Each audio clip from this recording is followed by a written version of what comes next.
He had a simple belief that technology would serve a greater purpose. My perspective, which I call the case for humanity, is that we as human beings have the opportunity to take this technology and utilize it in a way to drive new innovation. And that innovation not only frees us of mundane activity, but also helps us envision and strategically drive to solve the grand challenges. For the last 25 years, Kevin has been predicting the future.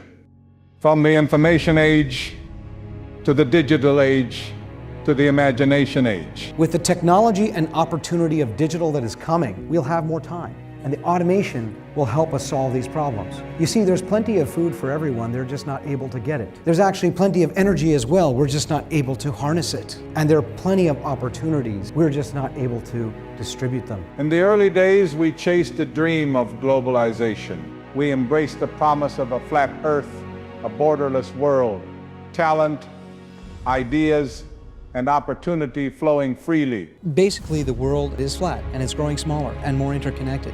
And as that happens, there are opportunities for companies to take their operations offshore, to create cost savings, to bring opportunities to the United States, to create expertise-driven solutions.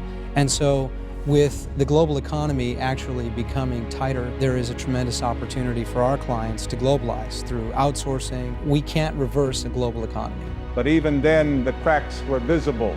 Rising conflicts, fractured trust, overdependence on technology. We became connected yet more divided, informed yet overwhelmed.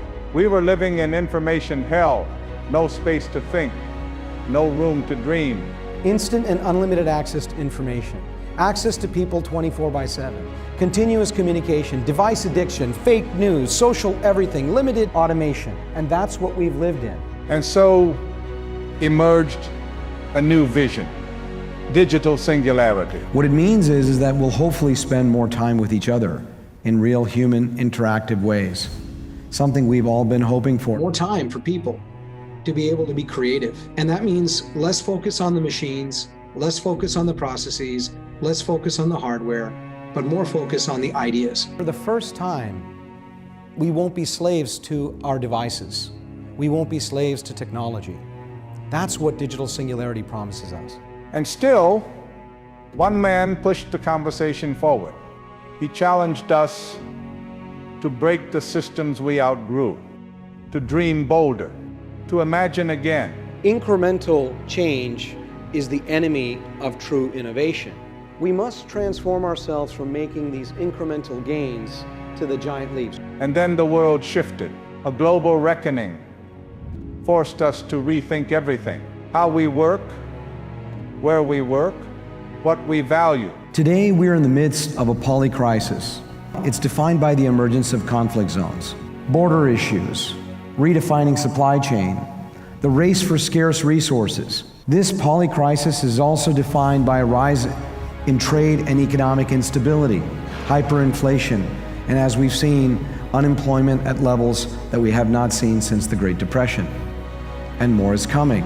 But we were reminded every crisis in history, every war, every collapse has been followed by a breakthrough. Every single time we had a challenge, a crisis, a war, some innovation came to change that, to disrupt it, and launch us into a new world order. Because just like every crisis from the past, we have a history as human beings of innovating, disrupting, and coming up with a new solution and a new world order. And in the chaos, a new era began to emerge, the imagination age. What we imagine becomes real instantly. But now, with an accelerated artificial intelligence technology that is creating value. Time with people, not machines. I've spoken on this many, many times. AI will transform the way we live and work in the imagination age.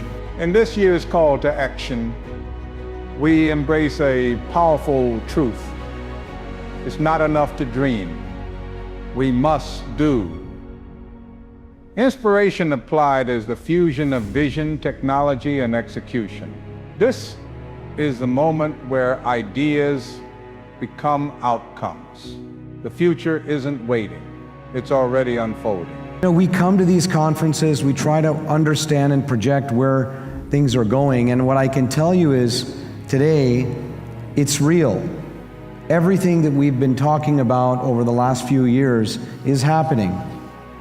And with this shift, the question for all of you is, how are you going to adapt your businesses? Ladies and gentlemen, please welcome to the Empowering Beyond stage, the man who dared to dream it all. Avazon Chairman and CEO, Kevin Parikh.